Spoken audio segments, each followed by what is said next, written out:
नाशिककर म्हटलं की एक पाऊल पुढचं, त्यातही आत्मसन्मानाला आणि स्वाभिमानाला जर धक्का लावायची कुणी हिंमतच केली तर त्याला कायद्याचा हिसका दाखवून दंड वसूल करण्याची ताकद याच नाशिककरांमध्ये असल्याचं एका घटनेनं समोर आलंय। फार वर्षापूर्वी नाशिक जिल्हा द्राक्षासाठी प्रसिद्ध होता। मिग विमानांचा कारखानाही असल्यानं त्या अनुषंगानंही हा जिल्हा ओळखला जायचा। अलीकडच्या काळातही नाशिकचा प्रसिद्धीउझोत काही आटलेला नाही। वासनांद ज्योतिषी अशोक खराच्या काळ्या कृत्यानं नाशिकचं नाव अख्खा देशभर पोहोचलं ते तेवढंच।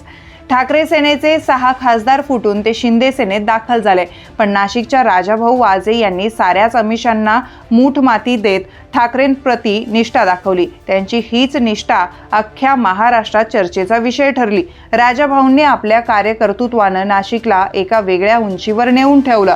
इथवरच नाशिककर थांबत नाही, एका अभिनेत्रीला थेट दंड भरायला भाग पाडणारही हे नाशिककरांनी मागं पुढं पाहिलं नाही। हे एका घटनेवरून समोर आलं आहे। मौसमी चॅटर्जी या अभिनेत्रीनं आपल्या दमदार अभिनयानं कधी काळी सिनेसृष्टी गाजवली आहे। नाशिकच्या डॉक्टर अरुणा वानखेडे यांनी 3 वर्षापूर्वी गोव्यात त्यांच्या सहकाऱ्यांचा स्नेह मेळावा आयोजित केला होता।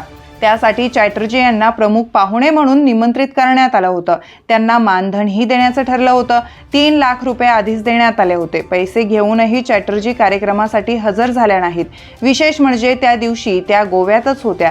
त्यांच्या अनुपस्थितीत आयोजकांची गैरसोय तर झालीच झाली, पण मानहानी देखील झाली। या कृत्यामुळे संतापलेल्या वानखेडे यांनी चॅटर्जी यांना थेट नाशिक जिल्हा ग्राहक आयोगात खेचलं।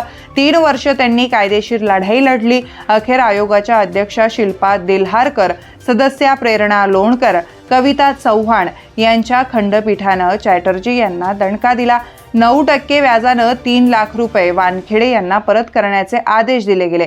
तसंच मानसिक आणि शारीरिक त्रास दिला म्हणून 1 लाख रुपये तर न्यायालयीन खर्चापोटी 25,000 रुपये देण्याचेही आदेश दिले। एका अभिनेत्रीला धडा शिकवल्याने नाशिककर पुन्हा एकदा चर्चेत आले आहे। तुमच्या भागातील प्रत्येक बातमी पाहण्यासाठी तसेच अशाच ताज्या आणि विश्वासार्ह घडामोडींसाठी उत्तर महाराष्ट्र न्यूज नेटवर्क सोबत जोडलेले रहा। सोबतच फेसबुक, इंस्टाग्राम आणि यूट्यूबवरही आम्हाला लाईक आणि शेअर तसेच सबस्क्राईब आणि फॉलो करायला विसरू नका।